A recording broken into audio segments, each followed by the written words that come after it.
लीजिए ना। नहीं, ये काफ़ी है बस। राशिद भाई, वैसे तो हमारी ज़हीदा को घर के सारे काम आते हैं और खाना बहुत लजीज बनाती है। सेवइयाँ खा के तो आप जान गए होंगे। बिल्कुल बिल्कुल। अरे ज़हीदा, अनवर मियाँ को सेवइयाँ दो, कब से खाली बर्तन लेके बैठे हैं। और लीजिए। नहीं बस, और नहीं। अरे अनवर मियाँ, शर्माने का काम अब हमारी ज़हीदा पे ही छोड़ दो।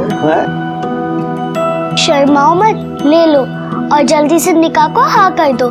जब फूफी का निकाह होगा तभी तो अम्मी अब्बू मेरे लिए लड़का देखेंगे। शैतान की खाला, हम लोग तुझे इतनी जल्दी रुखसत नहीं करने वाले। अभी आपको अब्बू और अम्मी के साथ बहुत साल रहने हैं। आरिफ मियां जी, भाई अब निकाह की तैयारी करो, हमें आपकी ज़ाहिदा पसंद है। शुक्रिया।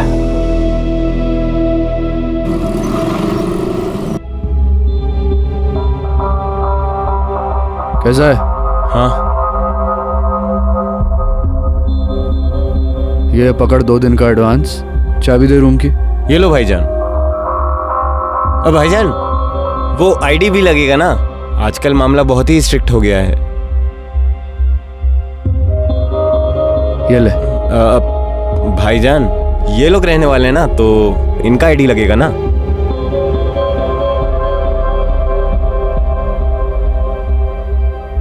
ये ले आईडी। और कुछ मांगता है नहीं। ठीक है। सुनील, साहब का सामान ले जा कमरे तक।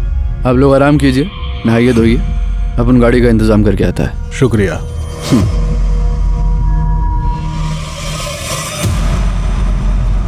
अरे किधर को रख दी? सब जगह ढूंढ ली मैं, मिली नहीं भाभी, इधर को भी नहीं मिली। किधर को रखी तूने? इधर ड्रेसिंग टेबल पे ही रखी थी। मैं बोली थी ना तेरे को, हाँ? सोने की बाली खेलने की चीज नहीं है, पर सुनती किधर को है ये? अरे कहाँ हो गया, काई को चिल्ला रही तू इसके ऊपर? पर ऐसे कैसे खो गई भाभी? घर से बालियां कहाँ जाएंगी, मेरे को क्या मालूम? मेरे को मालूम है कहाँ गई होगी बाली, और कौन लेके गया है। ये अपन का वर्ली सीलिंग मस्त है ना? भाईजान, शाहरुख का घर देख सकते हैं क्या? शाहरुख का नहीं, सलमान का। अरे अपन आप दोनों को दोनों का दिखाते हैं ना, क्या टेंशन है? भाईजान, वो घर पे मिलेंगे क्या? उनके साथ एक फोटो निकालनी है। हाँ, वो तो बैठे होंगे कि आसमा आएगी, फिर तुम्हारे साथ फोटो निकालेंगे, उसके बाद काम पे जाएंगे। वैसे चीफ मिनिस्टर कहाँ होगा? अगर ज्यादा दूर ना हो तो बॉम्बे स्टॉक एक्सचेंज BSC देख सकते हैं क्या?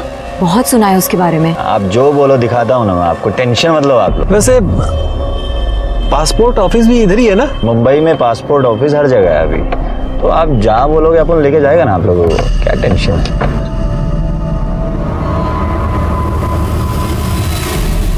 और सुन ध्यान से, एक भी कोना छूटना नहीं चाहिए।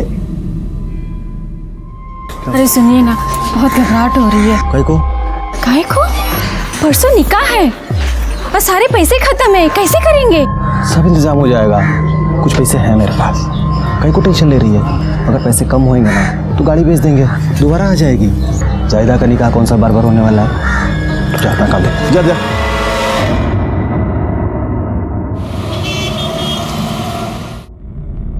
यूनुस भाई, हमें कुछ और दिनों तक ठहरना पड़ेगा, इतना लंबा होटल में रह नहीं सकते, कुछ और इंतजाम कीजिए ना। हो जाएगा ना भाई, अपन एक काम करते हैं, अपन एक 1 BHK लेते हैं ना भाड़े पे, टेंशन नहीं कोई। हाँ, ये ठीक रहेगा। लेकिन उसके लिए तो डॉक्यूमेंट्स देने पड़ेंगे, पुलिस वेरिफिकेशन वगैरह वगैरह। भाई उसकी क्या प्रॉब्लम है, अपन है ना, अपन अपने नाम पे लेगा फ्लैट, देगा अपना डॉक्यूमेंट, बिंदास रहने का, कोई टेंशन नहीं। शुक्रिया भाईजान।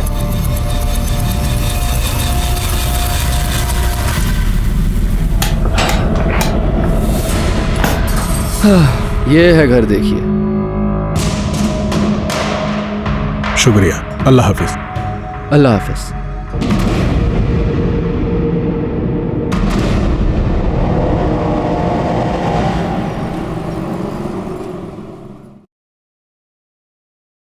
रिश्तेदार है वो तेरे, जो तू सब कुछ करके देगा उनको?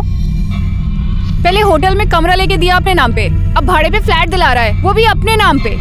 ऐसा ना हो कि इतने लालच में तू कहीं फंस जाए। तू अपना काम कर। तेरे को मालूम क्या है? अरे अब उनको बहुत फायदा होने वाला है उनकी वजह से।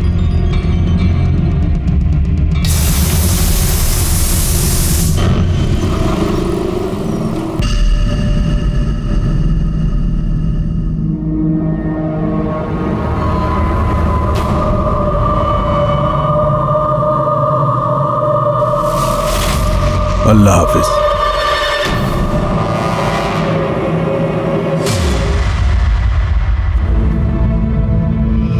तुम काहे को इतना परेशान हो रहे हो? अल्लाह पे भरोसा रखो, सब ठीक होएगा। पर मैं किधर बोला अल्लाह पे भरोसा नहीं है मेरे को जायदा की फिक्र लगी है। बहुत सदमा पहुंचा उसको।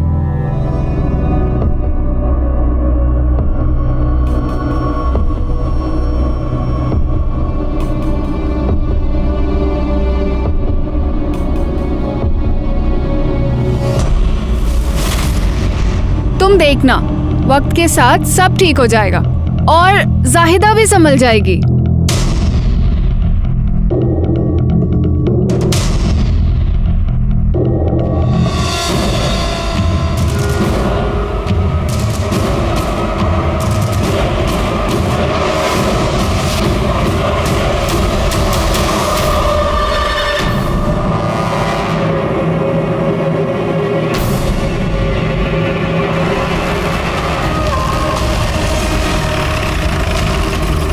ये बाजू हटो, चल पीछे चल, चलो पीछे हटो, चलो पीछे, चलो पीछे।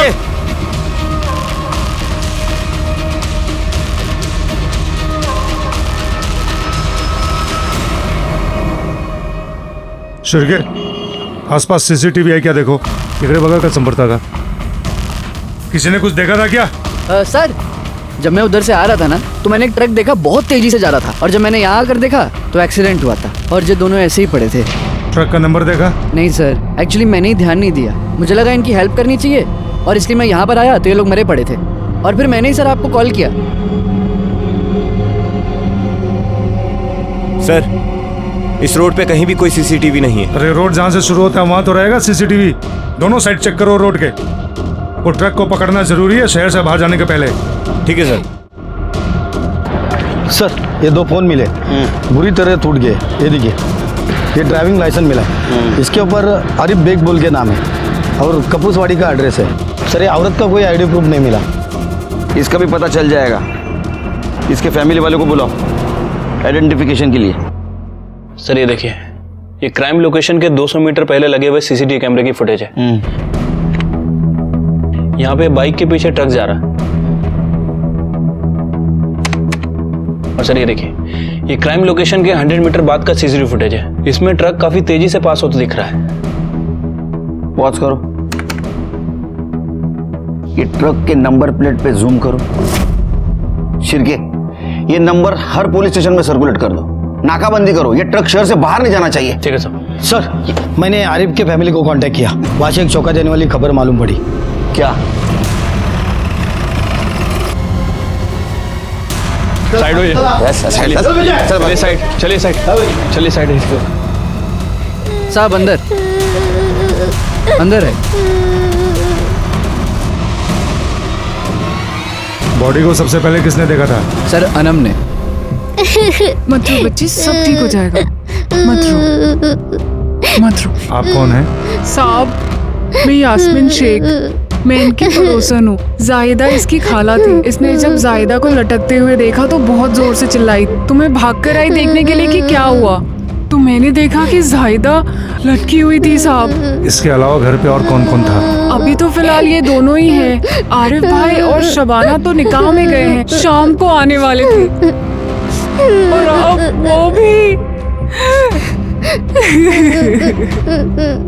सर हमने इन्हें इन्फॉर्म कर दिया था एक्सीडेंट के बारे में। तो इसके माँ बाप बुआ के अलावा और कोई रिश्तेदार नहीं है मुंबई में? नहीं साहब, आरिफ भाई के वालदान को गुजरे हुए परसों हो गए, और जब से आरिफ भाई ने अपने छोटे भाई आसिफ को घर से बाहर निकाला है तो पता नहीं वो कहाँ है, कभी दिखे ही नहीं उसके बाद। मुझे अब तो फिक्र है कि इस बच्ची को कौन देखेगा, इसका क्या होगा साहब।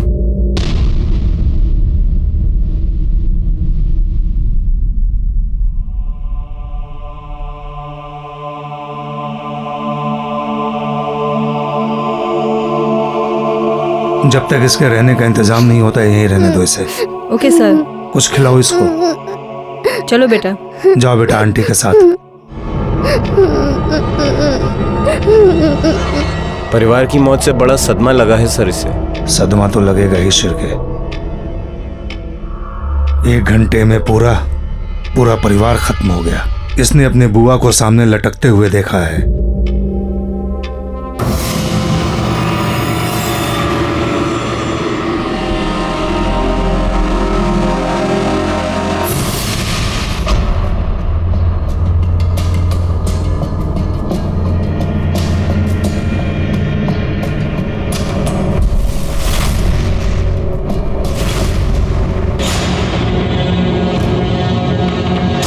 कोटलिया यही ट्रक लग रहा है, नंबर देख। ए, पकड़ा, ए, रुक।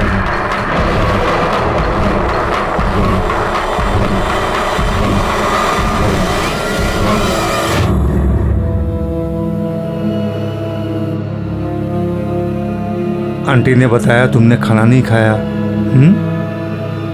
भूख नहीं लगी तुम्हें?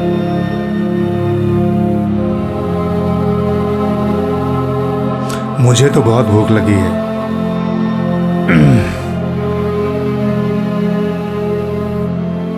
बहुत बढ़िया है, बहुत टेस्टी है, खाओ। मैं सिर्फ अम्मी के हाथ से ही खाना खाती हूँ।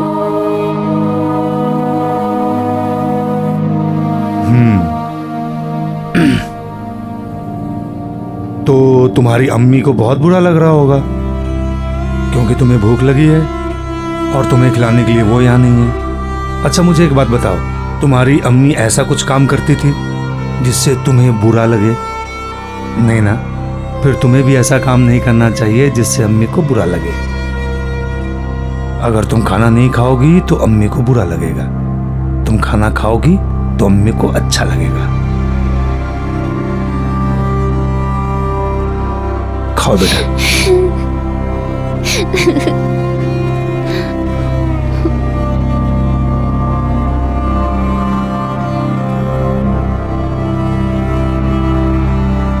अच्छा बेटा,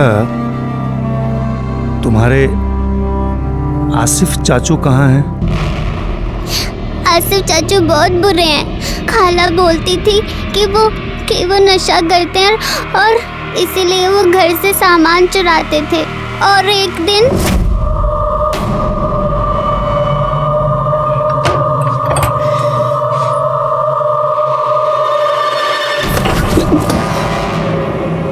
क्या तेरे हाथ में? कुछ भी नहीं। हाथ दिखा। हाथ दिखा। कुछ भी नहीं है भाई। हाथ दिखा। नहीं कुछ भी नहीं है। हाथ दिखा, हाथ दिखा, खोल। क्या है ये? चुप चुप चुप चुप। क्या ये? हाँ? शबाना, जायदा, क्या किया तूने? ये चोरी कर रहा है? देखो इसको, देखो इसको। अपना नशा पूरा करने के लिए दोबारा तो इस घर में चोरी किया ना, हाथ तोड़ देगा मैं तेरा। हो गया आपका? आता मैं। अरे काई को नहीं सुनता है तो नशा पूरा करने के वास्ते घर का पूरा सामान बेच दिया। अभी क्या हमको बेच के अपना नशा पूरा करेगा क्या? आपका फालतू का बकवास नहीं सुनना है मेरे को। हाँ, मेरे को ना मेरा पैसा चाहिए। मेरे को पैसा दो, अब भी क्या अभी पैसा दो मेरे को। कैसा पैसा चाहिए तेरे को? कैसा पैसा चाहिए? एक पैसा कमाया तू कभी? अरे भीख नहीं मांग रहा आपसे, समझे ना? भीख नहीं मांग रहा, हिस्सा चाहिए मेरे को। मेरा हिस्सा चाहिए इस प्रॉपर्टी में ना, मेरा भी हिस्सा है। पैसा दे दो मेरे को, पैसा दे। हिस्सा चाहिए तेरे को?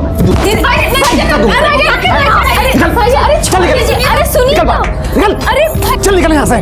और दोबारा तो यहाँ दिखाई दिया ना मुझे, पाँव तोड़ दूंगा मैं तेरा। अभी तो मैं जा रहा हूँ, लेकिन हिस्सा तो मैं मेरा लेके रहूंगा और इसका बदला भी।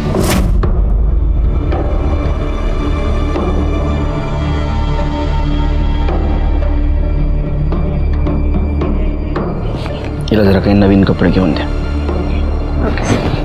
पुराने घर के कपड़ों में रहेगी तो घर की याद आएगी। और हो सके तो इसको आज तुम्हारे घर पे रखना। ठीक है। घर के माहौल में रहेगी तो सो पाएगी। ले जाओ इसको। चलो बेटा, आ जा। चिरके, अनम के कहने के मुताबिक ये आसिफ और ट्रक ड्राइवर में कनेक्शन हो सकता है। एक मिनट सर। हेलो, गुड, ले आओ उसे। सर, वो ट्रक ड्राइवर पकड़ा गया है, लेकर आ रहा हूँ उसे। साहब गलती हो गई साहब, बताता हूँ साहब, मैं बहुत पिया हुआ था साहब, इसलिए टाइम पे ब्रेक नहीं लगा और ठोक दिया साहब। मैंने जानबूझ के नहीं किया, गलती से हो गया साहब। जी हाँ? तेरी एक गलती की वजह से 2 लोगों की जान गई, एक बच्चे अनाथ हो गए, उनको मदद करने की वजह तो भाग गया। साहब मैं डर गया था साहब, इसके लिए साहब माफ कर दो साहब। 1 मिनट, आपको कुछ दिखाना है। सर, ये वीडियो देखिए।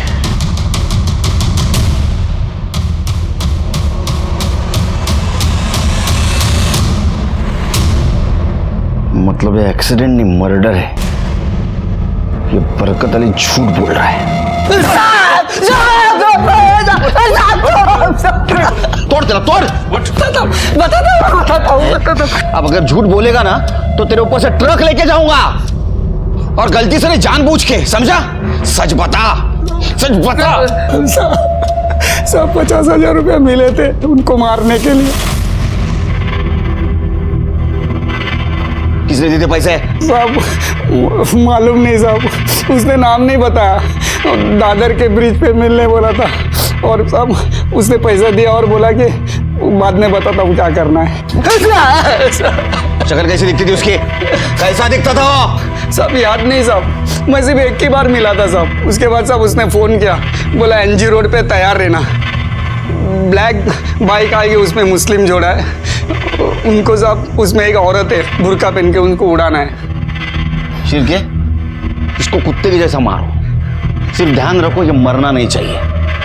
इसके कॉल डिटेल्स निकालो और सुपारी देने वाले का नंबर ट्रेस करो, और आसिफ के बीच अपनी खबरी लगा दो, और ये भी पता करो कि जाहिदा ने सुसाइड क्यों किया। हड्डी पसली एक कर देंगे तेरे।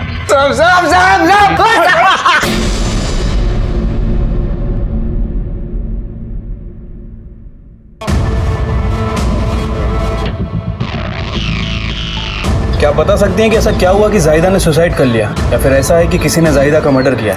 साहब जाहिदा बहुत ही नेक और शरीफ बच्ची थी, और तो और वो बहुत ही जज्बाती लड़की थी साहब। मुझे तो लगता है कि बदनामी के डर से उसने ये खुदकुशी की है। किस तरह की बदनामी? जाहिदा का निकाह तय हुआ था, सब बहुत खुश थे। निकाह के 2 दिन पहले लड़के वाले आ गए दहेज मांगने, बहुत बड़ी लड़ाई हुई, और आरिफ भाई ने उन्हें एकदम बराबर जवाब दिया। चलो निकलो निकलो निकलो, बाहर निकलो, बाहर निकलो, निकलो यहाँ से। दहेज चाहिए तुमको? हैं? अपने बेटे को बेचने के लिए बाजार में निकले हो क्या? नल्ला माल है तुम्हारा बेटा, नल्ला माल है। नहीं चाहिए मुझे, नहीं चाहिए मुझे तुम्हारा बेटा। चलो निकले इधर से, चलो निकले इधर से, पुलिस को बुलाऊंगा अभी तुमको, और तुम्हारे बेटे को अंदर करूंगा। निकल। ए आरिफ, ये तू सही नहीं कर रहा, बहुत महंगा पड़ेगा तुझे, समझा क्या? और ये निकाह नहीं हुआ ना तो तेरी बहन बदनाम हो जाएगी। अब मैं तुझे दिखाता हूँ, मैं तुझे छोड़ूंगा नहीं। बोल रहा हूँ तुझे, चल निकल, बेचने के लिए निकला, चल। ए जा रहा तू, छोड़ूंगा नहीं तेरे को। सर, शादी टूटने की वजह से जाहिदा काफ़ी डिप्रेशन में थी। यहाँ तक आरिफ, सबाना और अनम ने भी काफ़ी कोशिश की कि वो डिप्रेशन से बाहर आ जाए, लेकिन सर वो वैसे ही रही। उसका कहीं अफेयर वगैरह चल रहा था? नहीं सर, ऐसी बात तो कोई सामने नहीं आई है। सभी का यही कहना है कि वो काफ़ी सेंसिटिव थी, और शादी टूटने की वजह से उसे काफ़ी बड़ा सदमा लगा था। उसने जो एक्सट्रीम स्टेप लिया उसे तो यही लग रहा है। सर, जिस दिन वो एक्सीडेंट हुआ उस दिन आरिफ और शबाना शादी में किसी के घर जा रहे थे। ये पीएम रिपोर्ट के मुताबिक जाहिदा की मौत में मर्डर की कोई पॉसिबिलिटी नहीं लग रही है। मतलब सर ये आत्महत्या ही लग रही है। पीएम रिपोर्ट से तो यही लग रहा है, लेकिन अगर ये आत्महत्या नहीं है तो आरिफ, शबाना और जाहिदा, इनके केस में हमारे सामने 2 सस्पेक्ट हैं, राशिद हुसैन और आसिफ बेग। सब कई को हम पे तोहमत लगाता है सब। हम लोग सर उनका मर्डर काई को करेगा? हम लोग निहायत ही शरीफ और इज्जतदार लोग हैं। अच्छा, तो शराफत की आड़ में तुम लोगों ने दहेज मांगा था, है ना? अच्छा एक बात बताओ, आरिफ और शबाना के मर्डर के दिन तुम लोग कहाँ थे? अब उस दिन अनवर की शादी के लिए लड़की देखने गए थे, भिवंडी सर। अच्छा, तो मर्डर की प्लानिंग फोन पे किए थे? साहब आप मेरे अब्बू पे काई को इल्जाम लगा रहे हो? सुनी मेरी आवाज? तेरे से बढ़िया ना? आवाज नीचे। और अबू पे नहीं, तेरे ऊपर भी इल्जाम लगा रहा हूं मैं। अनवर तू खामोश रहे, मैं बात कर रहा हूँ ना। साहब, आपको लगता है कि हमने अगर टेलीफोन से बात की, आप हमारा टेलीफोन चेक कर लो, और अगर उसके बाद भी कुछ करना है तो आप बताओ ना हमें। साहब, जब हमने कुछ किया ही नहीं तो डर कैसे लगेगा? शिरके, ये तो बहुत शरीफ लोग निकले, लेकिन शरीफ लोगों, ये केस जब तक सॉल्व नहीं होता शहर छोड़ के बाहर नहीं जाना। शिरके सर, ये भिवंडी में जहां लड़की देखने के लिए गए थे, जगह क्रॉस चेक करो। नंबर ट्रेस हुआ? ठीक है सर। बरकत अली को मर्डर करने के लिए जिस सिम से इंस्ट्रक्शन मिल रहा था, server number Santa cruise east से एक दुकान से खरीदा गया था, और वो भी बिना आईडी के सर। और उसी दिन से वो नंबर अभी तक स्विच ऑफ है। एक्सपेक्टेड था। ये बरकत अली के कॉल डिटेल्स निकालो। ठीक है सर।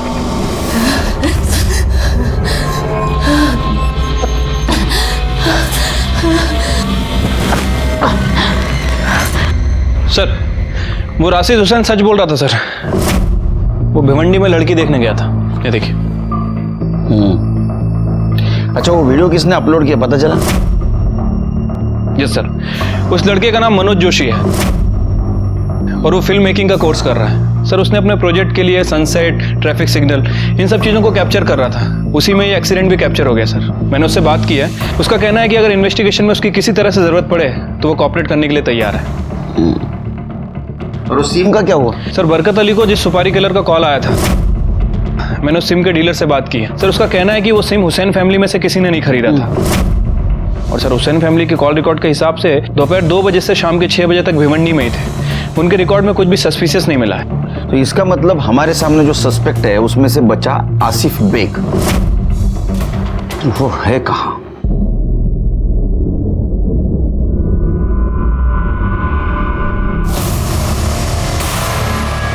ड्रग ओवरडोज का केस है। 4 दिन पहले ही यहाँ पे एडमिट हुआ है।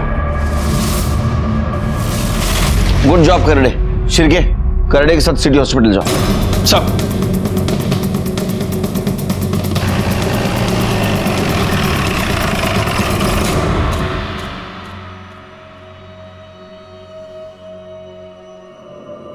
अरे वाह, कपड़े तो बड़े अच्छे लग रहे हैं आपको।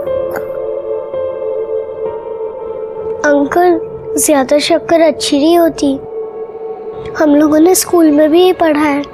अम्मी भी यही कहती थी। अम्मी अब्बू को भी कम शक्कर वाली चाय देती थी। अल्लाह, शबाना जी, सुबह सुबह इतनी फीकी चाय पीने का क्या मतलब है? थोड़ी तो शक्कर डाल दिया करो। जितनी शक्कर होनी चाहिए उतनी है। चाय पीनी है तो पियो, वरना छोड़ दो। अरे अनम,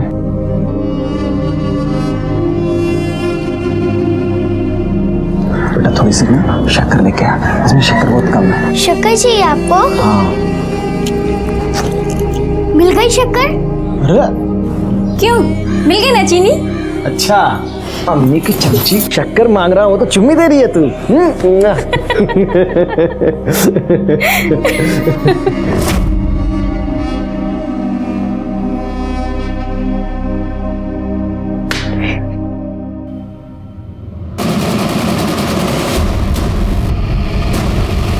सर, ये जनरल वार्ड है, बेड नंबर 4।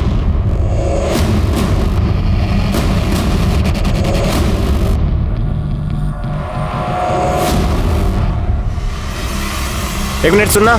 जी सर। ये यहाँ पे एक पेशेंट था ना, आसिफ बेग नाम का, कहाँ गया वो? सर, पता नहीं कहाँ चला गया। सुबह तो यहीं पर था। ये हॉस्पिटल है या धर्मशाला है? कोई भी अपनी मर्जी से आ जा सकता है क्या? कोई रिकॉर्ड होता है कि नहीं? 1 मिनट सर, मैं देखती हूँ। ये देखिए सर, 12 बजे आसिफ बेग को डिस्चार्ज मिला है और वो सारा पेमेंट कैश में ही देकर गए हैं। कौन आया था इसे लेने? वो तो पता नहीं सर। हॉस्पिटल में सीसीटीवी कैमरा है? सर, हॉस्पिटल के पास ऐसा कोई भी प्रूफ नहीं है जिससे ये साबित हो कि आसिफ वहाँ से अकेले निकला है या फिर कोई उसे लेने आया था। सर, हॉस्पिटल के लॉबी में एक सीसीटीवी कैमरा है, आसिफ वहाँ कैप्चर नहीं हुआ है। सर, अब पॉसिबिलिटी ये हो सकती है कि या तो वो हॉस्पिटल के पीछे वाले गेट से निकला हो या फिर राइट साइड वाले, क्योंकि सर इन दोनों ही एरिया में सीसीटीवी कैमरा नहीं है। शिरके, अगर वो इंटेंशनली छुप के जा रहा है तो इसका मतलब वो हमसे कुछ छुपा रहा है। Right sir. वैसे सर मैंने आसिफ की फोटो सभी जगह सर्कुलेट करवा दी है और सिटी में भी अलर्ट दे दिया है। उम्मीद है वो जल्दी पकड़ा जाएगा सर। ये राशिद हुसैन पे भी नजर रखो, लोकेशन बदला भी जा सकता है। कहीं ऐसा तो नहीं हमें दिखाने के लिए फोटो खिंचवाई गई हो। शिरके, वो ट्रक ड्राइवर बरकत अली, उसने टारगेट के बारे में क्या बताया था? वो सुपारी देने वाली क्या पहचान दिखाई थी उसने? ब्लैक बाइक आई है, उसमें मुस्लिम जोड़ा है, उसमें एक औरत है, बुर्का पहन के उनको उड़ाना है। और वो आरिफ और शबाना, उसकी पड़ोसन यास्मीन, उसने क्या बोला था? वो दिन आरिफ भाई और शबाना, यूनुस और उनकी बेगम रेहाना, वो लोग साथ में निकाह में जाने वाले थे। यूनुस और रेहाना उन लोगों को गली के बाहर मिलने वाले थे। फिर क्या हुआ? वो गए कि नहीं? साथ में गए तो थे पर रेहाना नहीं गई। यूनुस भाई और रेहाना का कुछ झगड़ा हुआ और वो घर वापस आ गई और यूनुस भाई अकेले ही मोटरसाइकिल में आरिफ और शबाना के पीछे निकल गए। जब रेहाना घर वापस आई उसी ने मुझे ये सब बताया। चलो वायरल वीडियो फिर से एक बार देखते हैं। शिरके, शुरू से वीडियो लगाओ।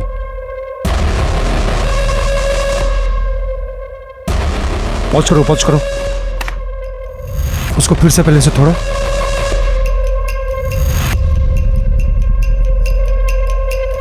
एक मिनट पॉज करो शिरके। ये आसिफ और शबाना निकलने से पहले ये एक आदमी निकला है। ये भी, इसको जूम करो। देखो ये भी मुस्लिम है और इसके बाइक का कलर भी ब्लैक है। शिरके सर, आनम को लेके आओ।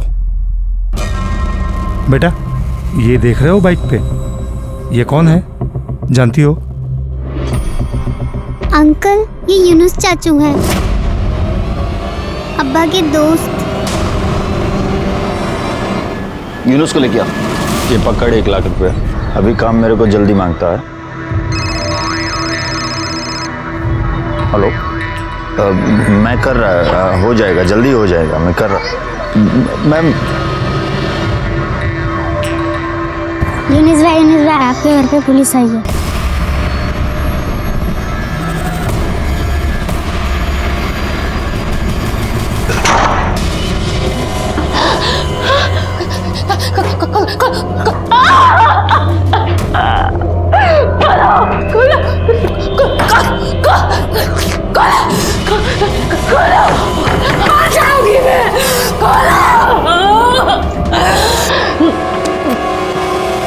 यूनुस और उसकी बीवी रेहाना आरिफ और शबाना के मर्डर के दिन से गायब थे। कहीं ये इस बात का सबूत तो नहीं कि इस हत्या में उनका हाथ है? जब हम उसके घर पे छानबीन करने के लिए गए तो उसके घर को ताला लगा हुआ था और आसपास के पड़ोसियों को पता भी नहीं था कि मियाँ बीवी अचानक से कहाँ गायब हो गई। उसका फ़ोन भी हमने ट्रेस किया लेकिन उसका फ़ोन भी स्विच ऑफ आ रहा था। आसिफ और यूनुस की हमें तलाश थी। हमने यूनुस की वाइफ रेहाना के मैके में भी पूछताछ की लेकिन वहाँ पे वो दोनों नहीं थे और किसी को पता नहीं था वो कहाँ गए। इसलिए यूनुस के ऊपर का डाउट हमारा बढ़ गया।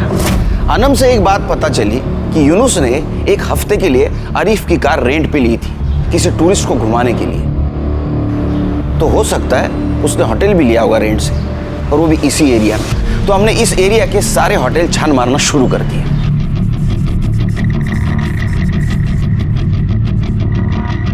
एक्सक्यूज मी, इसका नाम यूनुस है, ये आपके होटल में आया था? साहब चेक करना पड़ेगा, बताता हूँ अभी। हाँ। नहीं साहब, इनको कभी देखा नहीं मैंने। नहीं देखा? नहीं। ये यूनुस भाई है, इनको तो पसंद है। क्या क्या क्या क्या क्या भाई, जा ऐसे काम कर, जा अपना काम कर, जा। झूठ बोलता है? साहब बता दो साहब, 1 हफ्ते पहले यूनुस भाई कपल को लेकर इस होटल में आए थे साहब। उन्होंने अपने नाम पे एक कमरा बुक करवाया था साहब। मैंने उनसे आईडी मांगा था लेकिन उन्होंने साफ मना कर दिया, बात को टाल दिया साहब। मैं उनको अच्छे से जानता हूँ इसलिए मैंने सोचा ये तो अपने आपस की बात है। 2 मिनट पहले तू उसे पहचानने से मना कर रहा और बोल रहा आईडी नहीं लिया। होटल में सीसीटीवी कैमरा है ना? है ना साहब। फुटेज चाहिए उसकी, चल लेके आ। अभी लाता हूँ जल्द। ये दोनों 2 दिनों तक होटल में थे। यूनुस सुबह होटल में आता था, इन लोगों को लेकर चला जाता था और उसके बाद देर रात में इन्हें छोड़ देता था। और सर तीसरे दिन इन लोगों ने बिना किसी रीजन के होटल छोड़ दिया और कहाँ चले गए किसी को नहीं पता। मतलब हमारे पास यूनुस तक पहुंचने का कोई रास्ता नहीं है और ऐसे में हमें एक जगह से लीड मिली जहां से हमें उम्मीद भी नहीं थी। एक घर काम करने वाली औरत गीता हमारे पास पुलिस स्टेशन में कंप्लेंट लेके आई। अरे आप अंदर नहीं जा सकते। काय झालं? नमस्कार साहेब. हाँ नमस्कार. मी गीता. हाँ. मैं घर काम करती है. अकबर और आसमा सामी नाम के लोगों के पास मैं काम करती थी. वो घर भाड़े पे ही था. वो मैडम इधर उधर सब घर में उल्टी करती थी. मैंने वो सब साफ भी किया, लेकिन वो हलकट लोगों ने ना मेरा पगार दिए बिना वो घर से चले गए. और अब वो पुलिस वाले लोगों ने वो घर को ताला मारा है. इसके लिए मुझे आपसे मिलने का था. चिरगे, हमने किसी फ्लैट को सील किया? नहीं सर. कौन से एरिया की बात कर रहे हैं?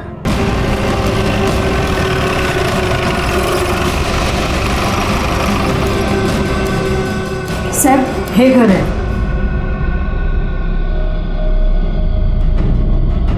सर ये तो सीबीआई की सील है. सिक्योरिटी से बात करनी पड़ेगी. सर वो फ्लैट यूनुस नकवी नाम के आदमी ने रेंट पर लिया था. यूनुस? पर वो वहां रहता नहीं था, आता जाता रहता था बस. पर एक कपल वहां रहता था. पर वो लोग भी 4-5 दिन के बाद चले गए थे. सीसीटीवी फुटेज दिखा सकते हो? सर देखिए, यूनुस रोज सुबह यहां आता था, फिर दिन भर तीनों जन बाहर रहते थे और शाम को यूनुस इनको ड्रॉप करके यहां चला जाता था. हाँ सर ये देखिए, ये फुटेज सीबीआई रेड की है. 20 अक्टूबर को सीबीआई ने इस फ्लैट पर रेड की थी. ये यूनुस सीबीआई के साथ क्या कर रहा था? सर वही तो सीबीआई को यहाँ रेड करने के लिए लाया था. यूनुस? और ये यूनुस के साथ ये जो कपल थे, ये लोग कहाँ गए? सर वो दोनों कहाँ गए ये तो किसी को नहीं पता. पर ये देखिए, सीबीआई रेड के कुछ 1 घंटे पहले ये दोनों फ्लैट छोड़ के जा रहे हैं. इसके बाद कभी वो लोग वापस नहीं आए. सर आखिर यूनुस को उन कपल्स के बारे में ऐसा क्या पता चला कि उसने खुद सीबीआई की रेड करवाई?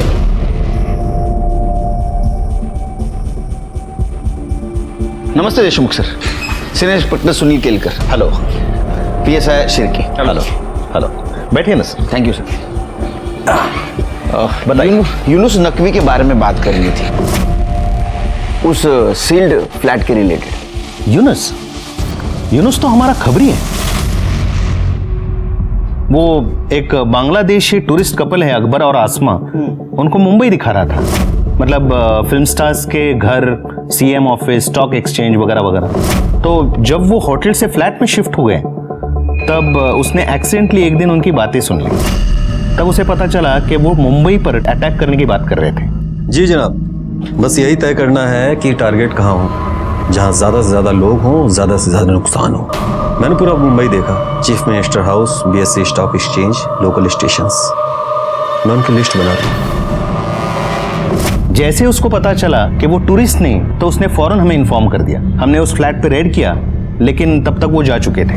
हमें सूटकेस वगैरह मिला, लेकिन कोई आईडी, कोई इन्फॉर्मेशन नहीं मिला, क्योंकि हर जगह उन्होंने यूनुस का ही आईडी यूज किया था.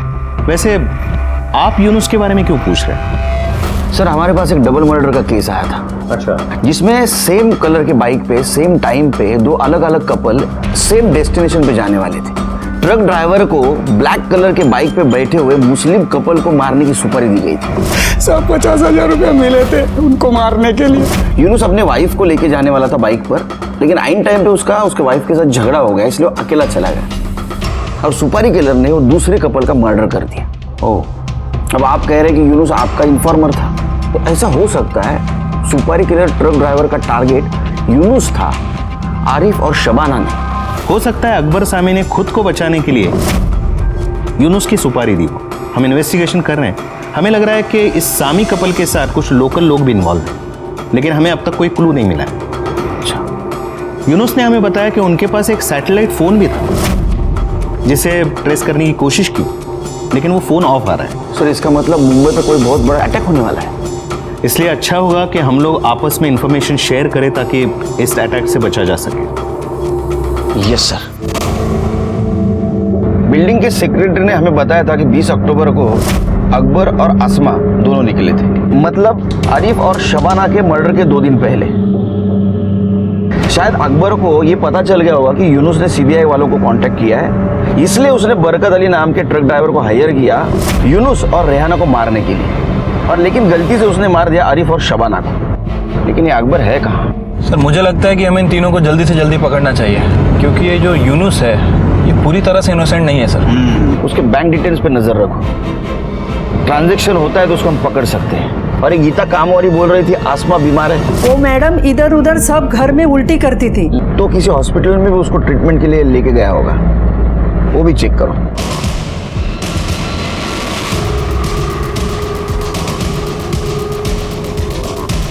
एक्सक्यूज मी मैडम, ये लेडी यहाँ ट्रीटमेंट के लिए आई थी क्या?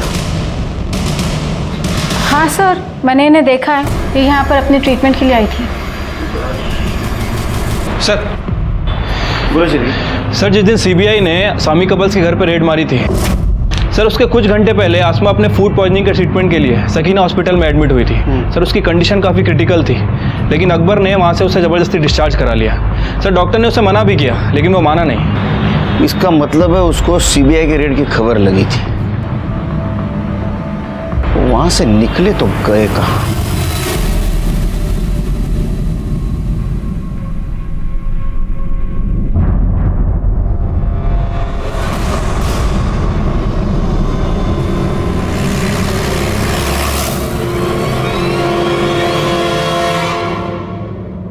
आइए सर। सर टेक्निकल टीम के मुताबिक लड़की की उम्र 30 से 35 साल के आसपास है। बॉडी काफ़ी देर से पानी में थी सर, इसलिए पूरी तरह से डिकम्पोज्ड हो चुकी है, और ये चेहरा भी शायद मछलियों ने खा लिया है सर। और सर ये देखिए, ये लड़की के हाथ पे कुछ टैटू है, हो सकता है इसकी मदद से हम इसे पहचान पाएँ, क्योंकि इसके आसपास तो हमें कोई आईडी नहीं मिली है। बॉडी पे कोई और इंजरी मिली? नहीं सर, बॉडी पे कोई भी इंजरी नहीं है, ये मैंने खरोच तक नहीं है। पोस्टमार्टम को भेज दो बॉडी को। बारीक वाली शक्कर लाते जाना रे।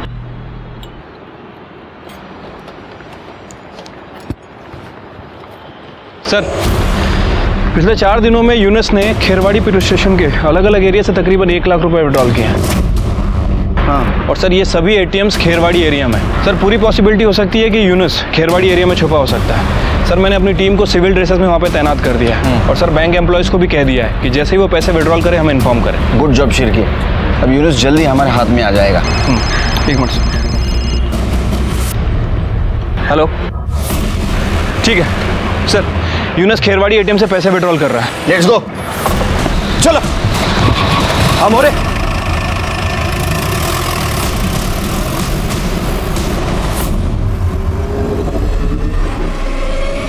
कहाँ है? सर बच्चा आया था पैसे निकालने। यूनुस कहाँ है? सर यूनुस खुद नहीं आया था पैसे निकालने के लिए, उसने अपना डेबिट कार्ड और पिन नंबर देकर इस बच्चे को भेजा था पैसे निकालने के लिए। ये देखिए।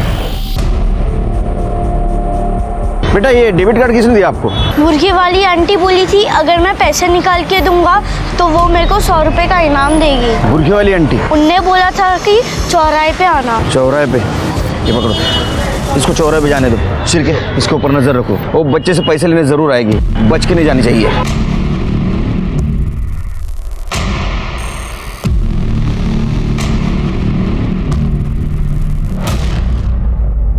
माने क्या सर?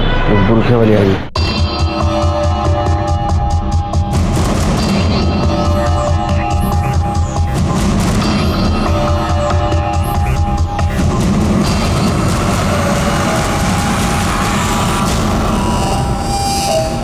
चला सीधे।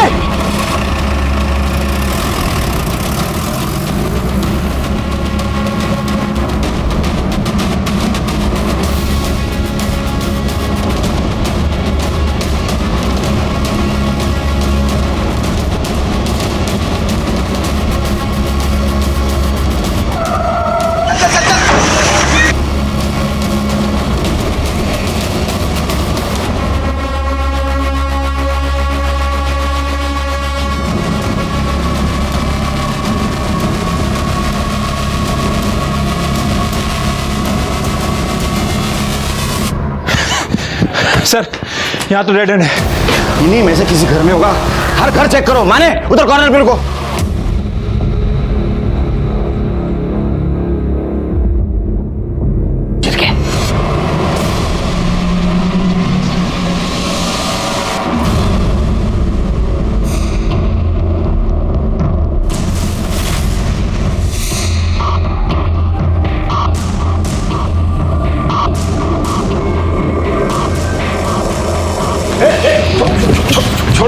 मेरे को छोड़ दो सर, चल सब इंजेक्शन दे दो सर। इंजेक्शन दे दो साहब, इंजेक्शन दे दो मेरे को वो दे दो साहब। यूनुस कहाँ है? यूनुस कहाँ है? मेरे को नहीं मालूम साहब, यूनुस कहाँ है, मेरे को कुछ भी नहीं मालूम। देख तू यूनुस कहाँ है मुझे बता, और तू यहाँ कैसे है वो बता। सच में मेरे को तो फेंक दूंगा इसको। मेरे को ज्यादा कुछ मालूम नहीं साहब, सिर्फ इतना मालूम है कि वो शाम को 4 बजे सहार रोड पे ललित बेकरी के पास आने वाला है साहब।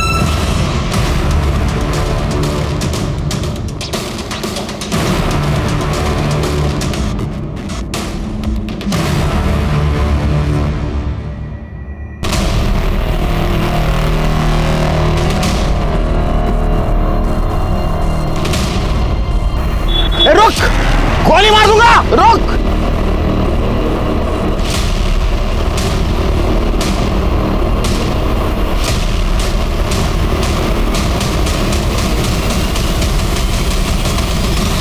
गोली मार दूंगा।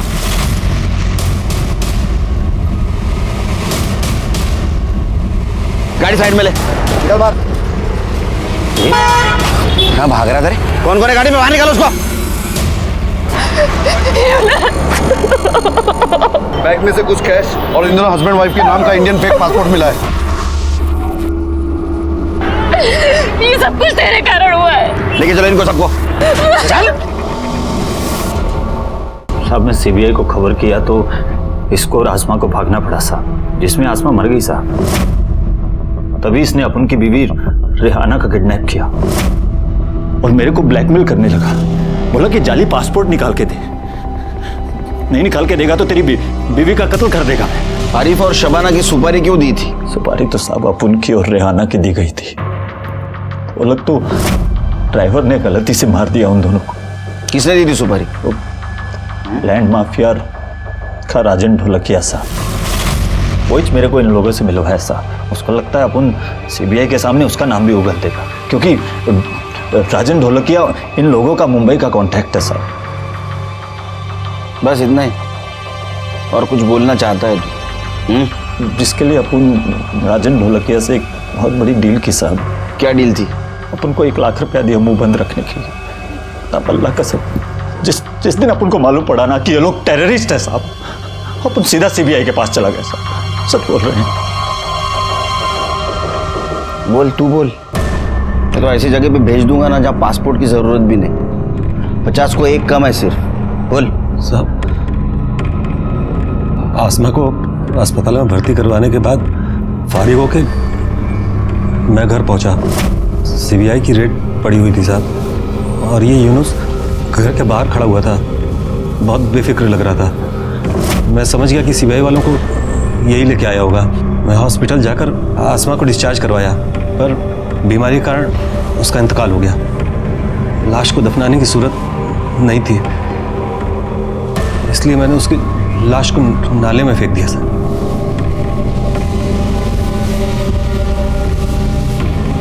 ये आसमा सामी है ना? हाँ साहब। शिरके, चार्जशीट बनाओ, इसको भी अंदर रखो। बेटा, आपके अम्मी अब्बू को जिसने मारा ना, उसे हमने ढूंढ के निकाला है। अब हम उसको पनिशमेंट देंगे। क्यों मारा उन्होंने मेरे अम्मी अब्बू को? गलती से मारा उन्हें, वो उन्हें मारना नहीं चाहते थे। गलती से मार दिया? किसकी गलती से?